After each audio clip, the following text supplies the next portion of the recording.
We are going to get going. Good afternoon, everyone, and welcome to our session, Betting on Insights, How Data Powers the Gaming Experience.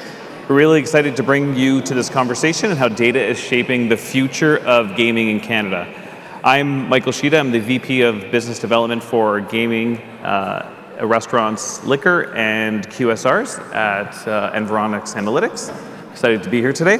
So as many of you may know, the gaming industry is evolving at a lightning speed. From casinos, lotteries, to online betting, sports engagement. At the very heart of it is the evolution of data, understanding who your customers are, where they're coming from, and how to build experiences that are both engaging and responsible. Today, I'm joined by two great individuals. We were supposed to have three, but one of them unfortunately backed out last minute because of an illness. But with me, I have Seth Lee, who's at the far left. Seth Lee is the Director of Strategy and Innovation, Digital Sports at Ontario Lottery and Gaming. Seth leads strategy innovation for OLG's digital sports betting business, guiding the ProLine team in transforming data and customer insights into high-impact product and marketing growth initiatives. With over a decade of experience in enterprise strategy, internal consulting, and large-scale transformation, Seth is known for championing data-driven, customer-centric decision-making by distilling complex challenges into clear, actionable insights. Outside of work, Seth is an avid photographer and cook who enjoys experimenting with new recipes, plating, and photographing meals. Beside him, we have Josh McPhee. Josh McPhee is the Director of Business Intelligence at Mohegan Gaming, where he leads data strategy and analytics initiatives for digital casino operations, including Falls View's online platform in Ontario. With a strong focus on innovation, Josh plays a key role in leveraging data to drive player engagement, optimize marketing performance, and support responsible gaming practices. Before joining Mohegan, Josh was part of a fantasy sports startup that was scaled rapidly and was later acquired by Bally's Corporation. His background spans startup agility and enterprise scale operations, giving him a unique perspective on the evolving intersection of gaming, data, and technology. Josh brings deep expertise in digital transformation, marketing technology, and applied analytics, making him a valuable voice in the conversation around the future of casino gaming. It's quite the intro. AI. Each one of them is working with EAConnect Analytics in a unique way to make smarter, more informed decision-making. I think before we get started, I think for the benefit of the audience, it's probably wise to maybe give like a 1 or 2 minute, rundown of how gaming kind of works in Ontario. I think most people won't appreciate that it's a very complicated space, to say the least. We have at the kind of center of it, we have Seth, who's working for OLG, which essentially is the governing body of all things lottery in Ontario. OLG is responsible essentially for casinos. They're responsible for online gaming. They're responsible for the retail operations. OLG operates or owns I think 25 casinos. Is that right? I think we're a bit higher there, maybe almost 30 or past 30. So a handful of casinos in Ontario. And then it's a bunch of private equities or private companies like Mohegan that typically runs the casinos on OLG's behalf. So it's almost like OLG is essentially the landlord, whereas Mohegan would be the operator. Mohegan's responsibility is essentially for marketing, operations, promotions, making sure that they're bringing people in the door and driving revenue. Now, in April of 2022, something big happened. To say the least, we essentially, Ontario became the first province in Canada where essentially we regulated or opened up the market to a handful of private companies in the iGaming space. So I think we have about 87 individual websites, about 50 different operators that work in the iGaming space. And that is actually headed up by iGaming Ontario to not complicate things further. It is a complicated space, to say the least, but the stakes are big. Not to, no pun intended. The stakes are big because, it drives a lot of revenue for the province. A lot of infrastructure money comes from it. Hospitals, roads, all that kind of stuff. But also, we want to do it kind of in a responsible way. So, at the heart of everyone, is to drive people coming and making sure they're gambling and playing in a responsible way. So, that in mind, does that make kind of you and Josh frenemies, competitors? How does it work here? A little A and a little B, right? We are both, you're our service provider in some extent, but on the digital side, yeah, we actively do compete. Fair enough, fair enough. Before we dive into the technical side of things, let's start with a little warm-up to kind of lighten the mood, a little bit of an icebreaker.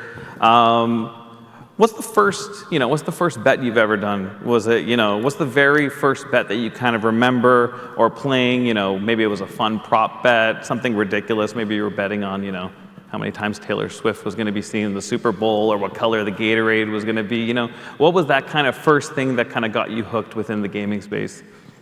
Start with Josh. Me?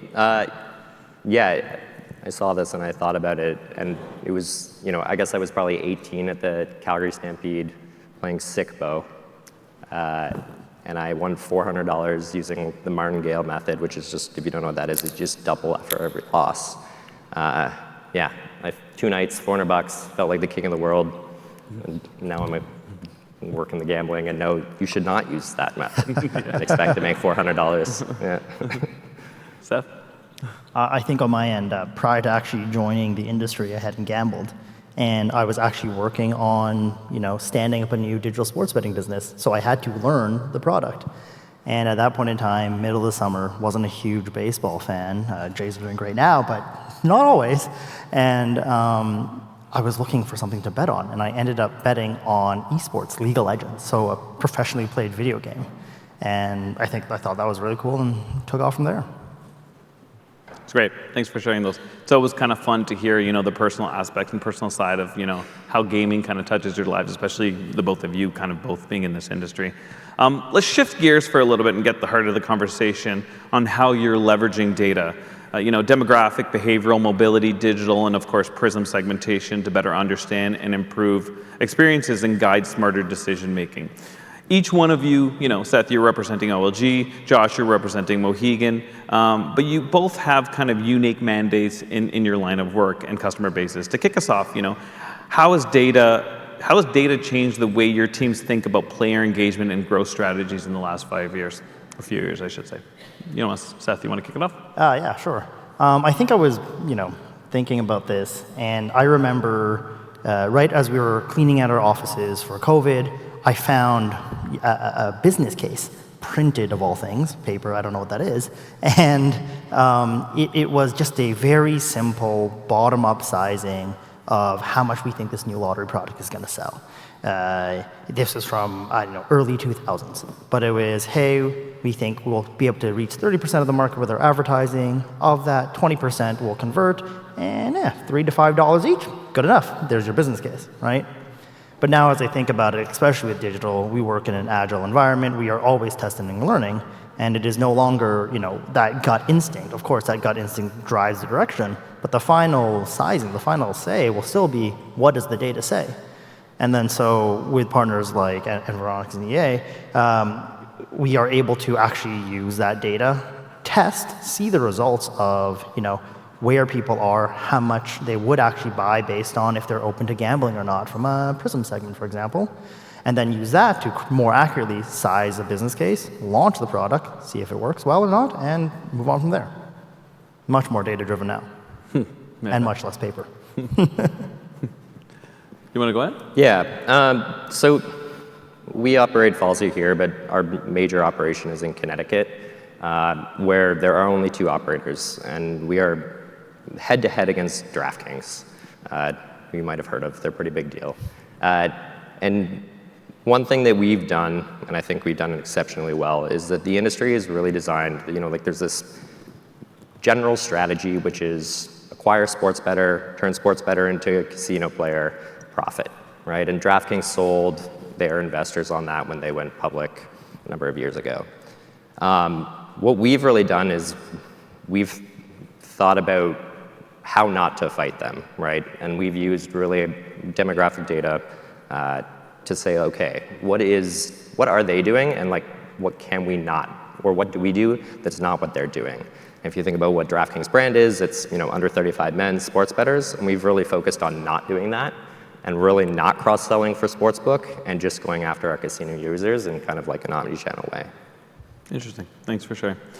Prism is essentially the cornerstone of a lot of the work we do together, Seth. I remember, I just shared this story with you. We were at the Hockey Hall of Fame a couple months ago, and you were telling me how you guys were leveraging Prism. I'm like, oh, that's a great story. We should get you on the panel. And then, today, here we are today. It was probably the easiest sell that I've ever had to do. But, without giving away kind of that secret sauce, can you share some specific examples how segmentation has kind of helped you, identify new opportunities, redefine marketing strategies, and kind of understand maybe what that customer journey looks like from a gaming perspective?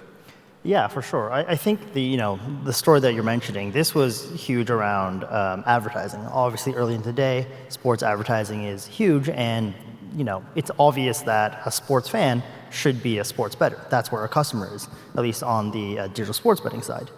And so, using Prism data, using Environics data, we're able to find geographies that have a ton of sports fans.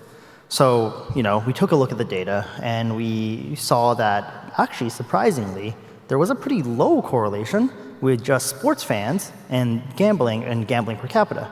So, inherently, did we do the math wrong? I know I'm not the best at math, but it can't be that off. So what we realized, though, is there's obviously going to be these other compounding factors. And a nice, clean way that someone, EA, has taken all these compounding factors and found people of like mind is Prism segments. So when we actually then took a look at Prism segments, overlaid sports fandom data there, we very quickly found that you can quickly take a Prism. Fortunately, they don't have a biggest sports betting Prism, not nice and clean for us. But we can take prisms, we can take the prisms that are the biggest sports fans, and then when we looked at that data, the correlation was phenomenal, something in the 0.91, 0.92 range. So that immediately influenced, hey, where are we going to go advertise, where are we going to go spend? And oftentimes, I'm less of the data part of the world. We have a fantastic enterprise analytics team that will keep me honest around data, and if it should work, on the business side, we are very much, okay, let's go try it now and let's go see if we actually get those business results. And fortunately, this is one of those examples where we did try it. We split up the geographies based on their Prism and their sports fandomness. We advertised, bought media in those geographies, and found compared to the average sports fan or places that we saw, they should be sports fans, but they're not actually that into gambling. The target demographics, the ROI was some 1,000+% on that media spend in the first 90 days from customers we acquired. So very quickly, and only because we had that additional layer of Prism segmentation, could we find customers that truly, enjoyed sports betting and gambling. And that was fantastic. That's great. Thanks.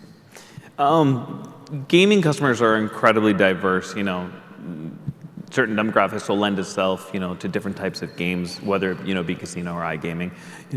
Josh, how are you guys using demographic insights to, help your teams kind of tailor that experiences different for kind of each type of player? Yeah, I mean,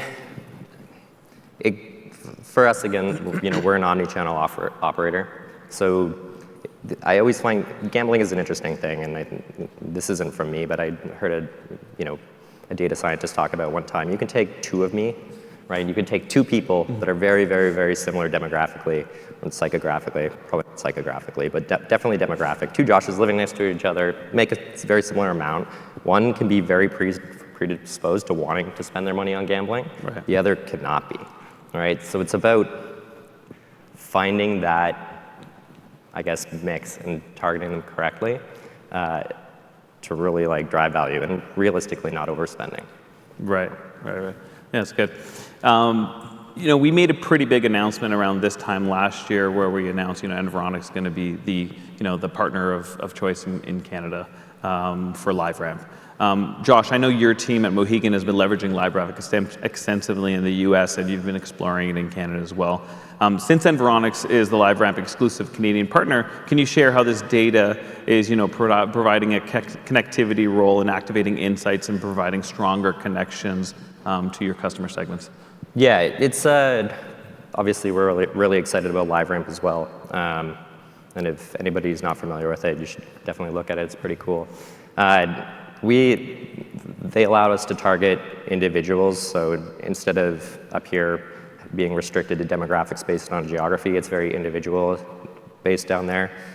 We have more serious privacy laws in Canada that don't allow us to do that here. But I think one of the interesting things that we're doing with them is this idea of around a media network with our endemic partners. And when I say endemic partners, I mean our game providers.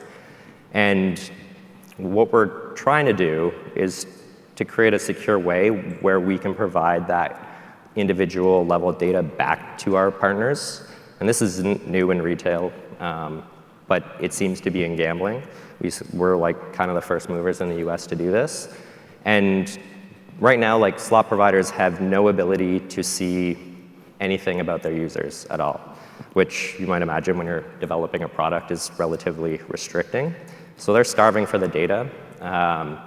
And LiveRamp is providing us a way through clean room is like the new kind of hip word through clean rooms to actually get that data back to them.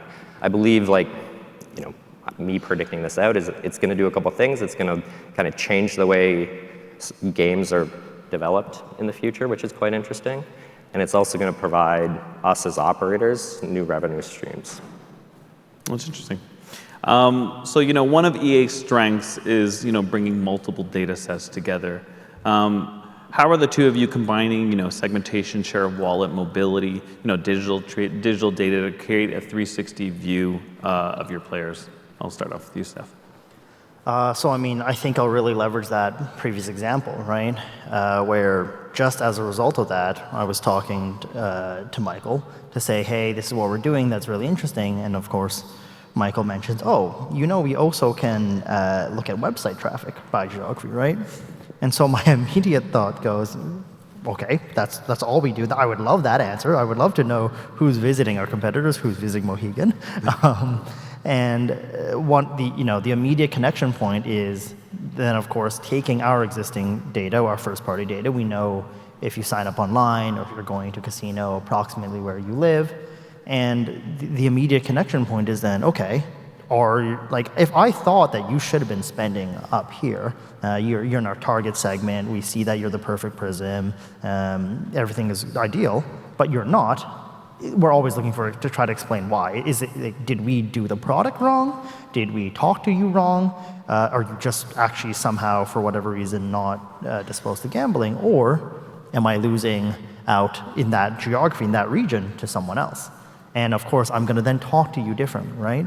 If you're playing with Mohegan readily all day long, I'm going to talk to you differently than if I think you're just a big sports fan who's never sports bet before, right? And that's why I don't have the market share there. And so being able to kind of connect now website traffic, I think that'll be super exciting. Josh, anything to add to that? Yeah, for us, like, our interconnectivity of data is probably an internal problem more than an actual external problem. Again, we're an omni-channel operator in all of our markets, and having a 360 view of like what we call a hybrid user is a priority because we know they're way more valuable, right? Like ideally, someone gambles online, and that is like their weekly dopamine kind of buy, but they still want to go to this giant casino for very unique experiences. So actually working with a property to get that kind of 360 view of what your customer is across all of your channels is, we think is very important. The challenges behind that, realistically, are that you've got this very old entity, brick and mortar casino that are very set in their ways. We're a tribal casino, so we're also very risk adverse. And convincing somebody that that is the right thing to do, showing that there is value in that and that we're not cannibalizing their brick and mortar, casino operations is kind of what we find the biggest challenge. Right. But I think that's a good segue actually into our next question. Like we've all heard the term, like analysis paralysis, At Environics, we have, I don't know if it's 40 or 50,000 different data touch points for every postal code in Canada.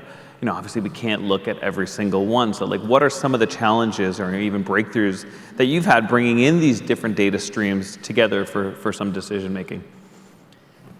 I think, and I was actually just talking to our EA team, Enterprise Analytics team, earlier today about this. And I think it's because we do have so much data, we spend a lot of time really honing it, refining it, perfecting the modeling.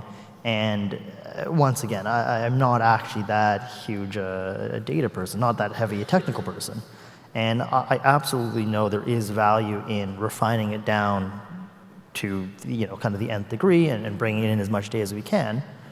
But I am a huge proponent of don't let perfect stand in the way of good, right? If we can do something, if we can test it and see some results, we can gain the value immediately and then incrementally improve, right? Do it good enough, do it better, then be the best. And so I think if you can get an initial insight that should move the needle, I think you can assume that there will be more and better to come, but you should be able to proceed. Thanks. Seth, I want to stay on you for a second. So, we've had huge advances in the digital space and the mobile space on how we collect data and how we use data. So I think mobility adds, additional metric or layer specifically within the gaming space. Not just knowing who your customers are or where they're coming from, but just understanding how those movement patterns may inform, decisions like event partnerships, retail activations, stuff like that. So how are you guys thinking about that through at OLG?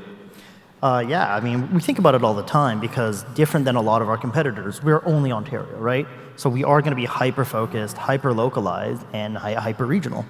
We have the land-based gaming sites that are obviously very regional, 30-plus sites. They're obviously not trying to get people to travel all the way across our massive, beautiful province. They're going to be serving their local communities. And then so when we're looking at partnerships, the classic question for, I'm sure, many marketing teams, many partnership teams is the ROI. Did I get my value here, right? If I go to BMO Field come FIFA, if I do an activation there, what does that mean? Did my money go to the right place? And sometimes, obviously, physical premise activations can be really hard to value. But EA does have I think it's Mobilescapes, the technology there to say that we can see if an individual user was actually within a physical geographical area. And so we've been using that to be able to identify that within this geographical area, who went to the event, who would have been there to see that activation, who would have experienced, whatever promotion or partnership that we're doing. And then we can see where they reside, what type of person they are, what kind of prison segment are they. And then later, after these activations, did I move the needles in those geographies? And we can attribute ROI that way. And it's a great way to further justify these investments that we all inherently know make sense, right? I should be a partner of MLSE, of course. That's where the sports fans are. But how much? How important is that to me? How valuable is that to me? The ROI is being able to track via Mobilescapes. Yeah, it's a great example. The industry has moved so fast over the last 3 years. What's the forward-looking view like? What do you think is going to happen in the next 2 or 3 years? What role do you see data playing in kind of shaping the future, not only in gaming in Ontario, but gaming in Canada as a whole? I'll open up to you, Josh. Sure. Yeah, I think the biggest thing, in Ontario, I'm sure everyone's been blanketed with advertisements, right? Everybody's got these big investments that they can just go off and invest and advertise to everybody. I think that's going to pull back like crazy, right? As companies are playing that game, you're going to end up with only the big companies that can sustain that, probably put a lot of people out of business. So it's just going to get sharper and sharper, right? It's going to be what is the right investment amount for the right user? And you're going to see really only the companies that are doing that correctly are going to be kicking around. Right. And then from our perspective, right, again, going back to omnichannel, we really want to know, how to make everything as sustainable as possible across both brick and mortar and digital, and how we can best work together and leverage each other and utilize data to do that. Do you see some consolidation, perhaps, maybe in the future? There's 50 operators right now, 88 different websites. All of them cannot be profitable. I can't imagine that that they would be. So I would imagine that maybe some consolidation in the future. What are your thoughts on that? Yeah, absolutely. Again, DraftKings, FanDuel, OLG in Ontario, Fanatics is terrifying. They're just getting going, and they're going to be a big player very soon. Yeah, it's going to be hard for small players to do well, I think. What are your thoughts, Josh? Or sorry, Seth? On consolidation or just technology in the future? Yeah. Consolidation, absolutely. Technology in the future and like where data is going. I think the biggest one mentioned in the kicking off right with AI. I think yes, AI will help with a lot of data gathering and cleaning and processing of the data, but I think the biggest one is making that data more accessible. I'm fortunate enough to have a team of really smart data scientists who can help parse the data, help me understand the data and interpret it. But I think with AI, teams that don't have dedicated data scientists can more rapidly get access to their own data to make business decisions. And I think as we see that with AI, all the companies out there that do actually have probably more data than they realize can begin leveraging that to do for their own operations, but also potentially connect with other companies that you'd want to commingle and share your data with to further heighten and further enhance their businesses. Thanks. I think we have time for one more question, but what's one area of your business perhaps that you're most excited to apply EA data next? You're going to go back into the office tomorrow. You said, okay, I'm ready to use my EA data. What's one area of the business you're ready to kind of get going on there? Start off with, keep it on Seth. So I do think I have an email chain with you on it that I owe you a reply on regarding the website visitation data. So it's got to be that one for sure. Okay. Josh? Yeah, and again, for us, it's LiveRamp. We're really excited kind of about that and getting it set up in Ontario and replicating what we're doing, south of the border here. So. There you go. Clickscapes and LiveRamp, two excellent answers. I want to thank the both of you for sharing your insights and experiences today. It's clear that data, whether it be demographic, behavioral, digital mobility, segmentation through Prism, it's all playing a critical role in how the gaming industry evolves and connects with customers. What I really love about today's discussion is kind of shows the breadth of the possibilities. It just doesn't hit one part of the business, it hit multiple parts of the business. So, understanding who your players are to connecting with them across different channels and ensure we're building experiences, not only engaging them in them, but, doing it in a responsible way. On behalf of Environics, I want to thank you and our panelists for taking here, as well as the audience. We're excited to continue helping organizations like yours leverage data in a smarter and more impactful way. The next session in this room is Connecting the Dots, Sonnet's segmentation story. We also have two concurrent sessions, one from the United Health Network, titled From Insight to Impact, Scaling the UHN's Foundation Giving Program with a Data-Centric Approach. That's being held in the round room. And then there's another presentation from Calgary Tourism called Destination Intelligence, How Tourism Calgary Transformed Data into Action, and that's being held in the Sky Room. Enjoy the rest of the conference, and thank you for joining us today for Betting Insights, How Data Powers the Gaming Experience.